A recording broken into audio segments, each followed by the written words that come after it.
before I get started, I have a new phone. So you might be watching this video all in one take because I'm filming on Friday. If I don't get the editing software figured out tonight, then I'm just going to upload this entire video as it's happening. No, not real time, but you know what I mean.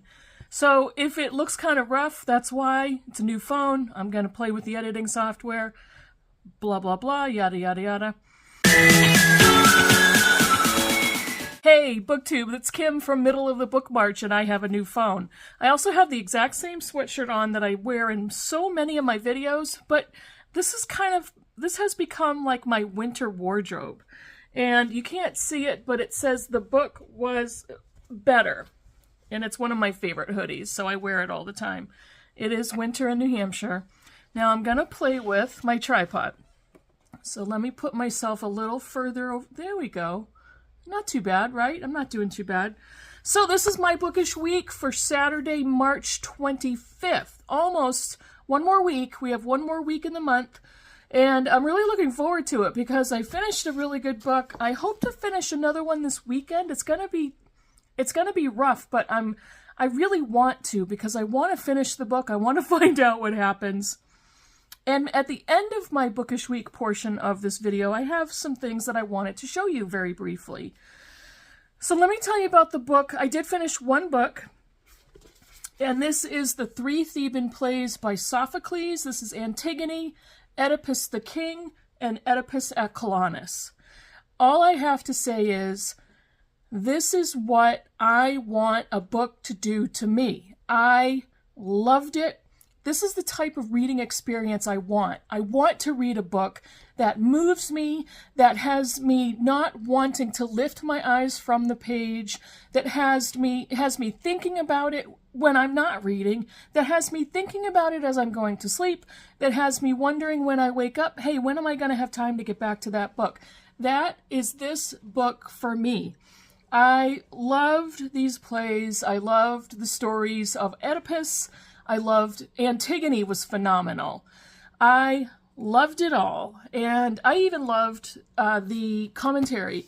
Before each of the 3 plays that is in this collection, there's kind of an explanation, a commentary, or an introduction. I read all of that.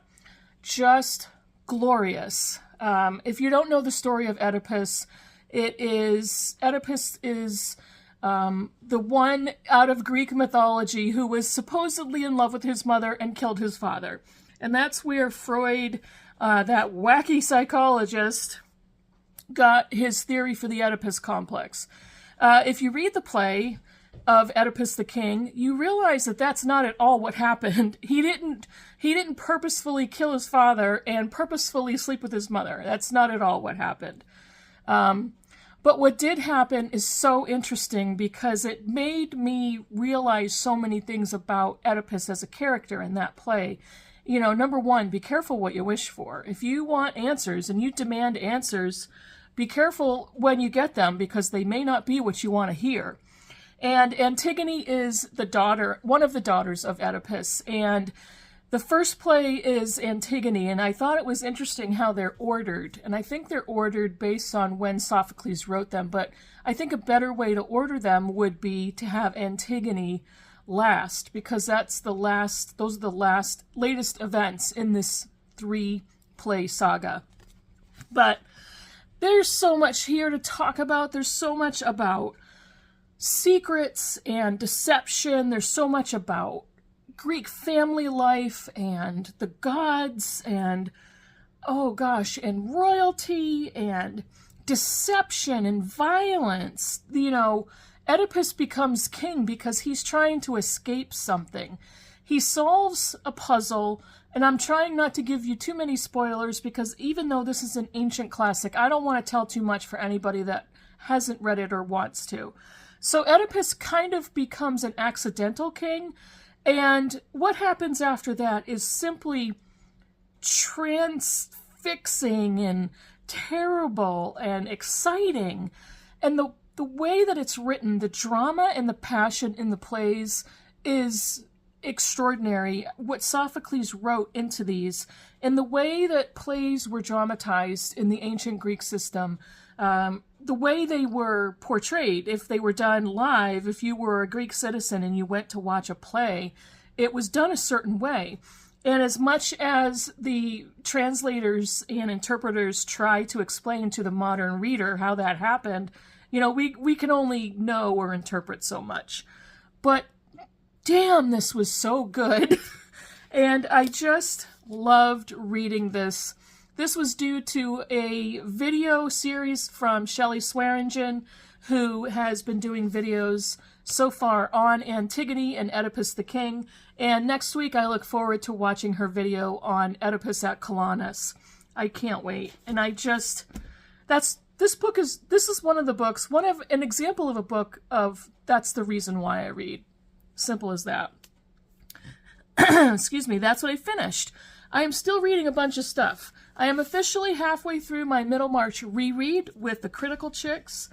I am still in the same spot of A Fine Balance, but I'm going to go back to this next week because I plan on being done with this beast, The Luminaries by Eleanor Catton. I have to be honest with you, I can't read this hardcover copy. It's just physically too heavy. So I've been reading my Kindle version and making sure I'm caught up in the physical version, which truly, if I want to read it in this format, I'd have to sit at my table and let the table carry the weight of the book for me. And then I'm dipping back into David Copperfield because of one of the books I'm going to show you in a minute. But I put this down. I wasn't, at the time, wasn't loving it, but it was good, and I really would like to finish this one in order to read another book. So, I wanted to talk to you about, well, actually, let me pose a question. How many of you are prize list readers? I'm not really a prize list reader. I don't automatically read the long or the short list of any prize. I always pay attention, and I always look to see which books are on the long list and the short list. The ones that are most interesting to me are the Booker Prize short list, the Women's Prize long and short list, the Pulitzer, but I don't think we know the Pulitzer in advance, do we? I forget. I also love hearing about the Nobel Prize in Literature, but I don't automatically pick up any prize list and read all of the books on the list. There are so many prizes out there. There are prizes around the world, the Stella Prize, the Giller Prize. There are so many, the Dublin Literary Prize, I think there's too many to keep track of, and it seems like every other week there's a new one I'm hearing about on BookTube. And so I don't ever read an entire prize list. But I do have 5 books that I own that are all on the long list for the Women's Prize, and I wanted to talk to you about that. 3 of them I bought specifically because I was interested in reading them, and they happened to be on the Women's Prize. I think one of them I bought after finding out it was on the long list. But anyway, I bought Pod by Laline Paul because I read The Bees, which I loved. And when I found out that this was going to be her new book, I had it on my TBR already. And I was really glad to see that it was longlisted on the Women's Prize. Now, The Bees is, of course, set in a beehive. It anthropomorphizes bumblebees. This one is a dolphin pod, and this is the story of Ea. E-A is her name. She's suffering from a type of deafness. Now, if you know anything about dolphins, they navigate with sonar, a dolphin sonar, and I'm pretty sure they need their hearing. I don't know. So I'm really looking forward to this one. This one is Trespasses by Louise Kennedy, and if you've listened to me at all, you may know that I love Irish literature. I love books set in Ireland. Britta and I have a reading project that we're doing of Irish women authors, and this was on our list, and very happily saw that it's longlisted on the Women's Prize. And I've heard absolutely glowing reviews about this book, so I was so thrilled to purchase this. Get ready. Britta and I are buddy reading it starting April 1st. And Britta does read the entire long list, and this is on the list, and so she's been slowly reading through each of the other books. And then the last one that this is the one that I purchased when I found out it was on the long list. This is Cursed Bread by Sophie McIntosh. This is based on a true story of a woman that poisons the bread in a village and kills a bunch of villagers. I think that's what it is. Yeah, I mean, cursed bread. It's poisoned bread that she's feeding to her fellow villagers. So that sounded fascinating to me. And quite honestly, I may have known about this one before I saw it on the prize list, because I have her other book, The Water Cure. I haven't read that one yet. And this is another great example of me buying a second book from an author I haven't read yet. But let's just blow on by that. So these other two books I already owned, and these were highly anticipated personal choices for me before I found out that they were both also on the list, the long list for the Women's Prize. This is Demon Copperhead by Barbara Kingsolver. And I loved finding this paperback copy on one of the UK vendor websites, because it's a chunky one, and I honestly didn't want to buy the hardcover, the US hardcover version. So I really like this one, and Barbara Kingsolver is a favorite author of mine, as is Maggie O'Farrell, and this is The Marriage Portrait. This one was, for me, I was dying to get my hands on this one because I loved Hamnet so much. And so really happy that both of these new releases are on, of course they're new releases, are on the Women's Prize long list. And those are the 5 books that I will definitely read. Honestly, I don't know when, but I am reading David Copperfield, this one, in order to prep myself for this one, which is kind of a retelling of David Copperfield, in case you didn't know. So I showed you maybe a month or so ago, a couple weeks ago, about a book I bought online. It was the Richard Flanagan book, and I don't remember the title. But when the book came in the mail, I took off the dust jacket because I noticed there was a bright green on the naked hardback, and it has this beautiful graphic of these bright green bird feathers. And I thought this is such a treat when I receive a book in the mail that I clearly could not look at before I purchased it, and it turns out so beautiful. Well, it happened again. And I bought this book from Book Outlet, and it came in the other day, and I'm like, oh my gosh, this is such a beautiful book. This is This One Sky Day by Leon Ross. I believe it's Leone. And look at the edges are sprayed. The edges are, and look at the top is bright pink. The bottom is bright pink. It is so pretty. It is such a pretty book. I had no idea that this is the version I was going to be sent. And when you open it up, it's like, look at the edges of those pages when you're reading it. It's just so pretty. And I've heard really good things about this.